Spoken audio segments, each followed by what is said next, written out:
Perkenalkan, saya nomor urut 63 atas nama Ririn Egawati dengan penempatan di BPJN Kalimantan Utara. Jabatan fungsional saya sendiri yaitu penata kelola jalan dan jembatan ahli pertama.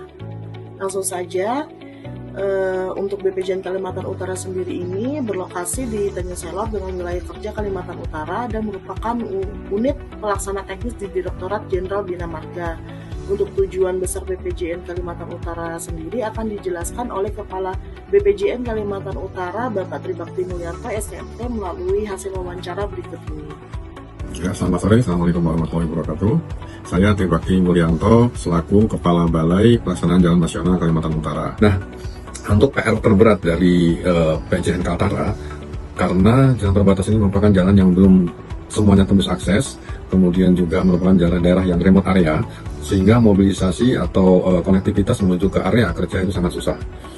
Satu PR yang akan kami usahakan untuk dapat dicapai dalam kurun waktu 5 tahun ke depan, itu adalah penembusan jalan dari Malinau sampai ke Lumbawan, itu yang merupakan jalan akses perbatasan 1. Jadi jalan akses ini menghubungkan Indonesia melalui jalan lintas selatan Pulau Kalimantan di Malinau sampai ke pos lintas batas Long Midang sepanjang 197 km.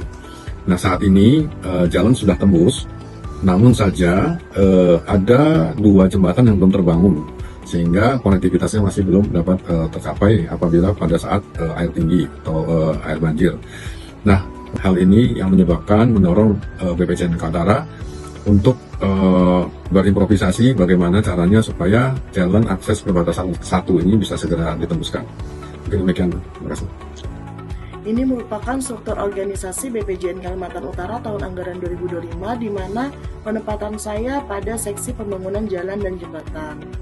Selanjutnya untuk peran saya sendiri yaitu melaksanakan rencana kerja yang telah disusun oleh seksi pembangunan jalan dan jembatan BPJN Kalimantan Utara, antara lain membantu pengendalian PBJ, melaksanakan pengawasan analisa harga satuan, membantu pengendalian pelaksanaan perubahan kontrak, melaksanakan program ULFJ, membantu pengendalian SMKK, melaksanakan pengujian bahan dan hasil pekerjaan konstruksi, membantu pengendalian pelaksanaan pekerjaan, serta menyiapkan bahan audit dalam rangka penuntasan temuan.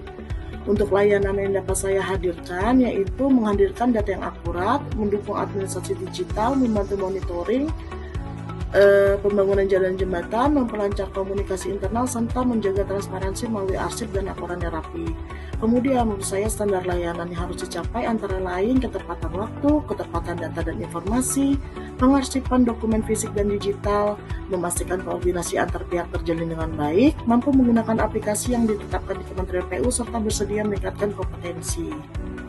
Untuk tugas saya yang berkontribusi pada tujuan besar BPJN Kalimantan Utara sendiri ini, walaupun sebagai CPNS, tugas saya mungkin masih sederhana seperti membantu administrasi, data, dan laporan. Namun melalui tugas tersebut, saya ikut memastikan pekerjaan berjalan tepat waktu, transparan, dan berkualitas. Dengan demikian, kontribusi kecil saya sehari-hari ini akan menjadi bagian dari tujuan besar BPJN Kalimantan Utara itu sendiri.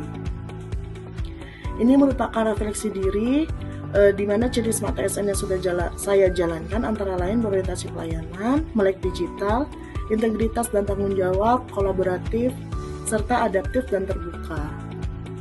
Kemudian, apa yang masih bisa ditingkatkan menurut saya adalah mengenai literasi digital. Ini seperti diketahui bahwa Kementerian PU sendiri memiliki banyak aplikasi-aplikasi. Dengan menguasai aplikasi-aplikasi itu sendiri, itu akan meningkatkan kemampuan dan dalam membuat data dan laporan berbasis digital. Kemudian kompetensi teknis, saya juga harus meningkatkan inovasi dan kreativitas dalam hal komunikasi dan kolaborasi serta penguatan integritas. Kemudian hal sederhana yang bisa saya lakukan agar kinerja layanan BPJN Kaltara lebih baik dan berdampak, ini hal sederhananya seperti melek digital. Dampaknya akan mendukung digitalisasi layanan publik dan mempercepat alur kerja serta disiplin dan tepat waktu. Ini akan membuat ritme kerja tim lebih teratur dan meningkatkan kepercayaan atasan terhadap kinerja CPNS. Demikian yang dapat saya sampaikan. Terima kasih.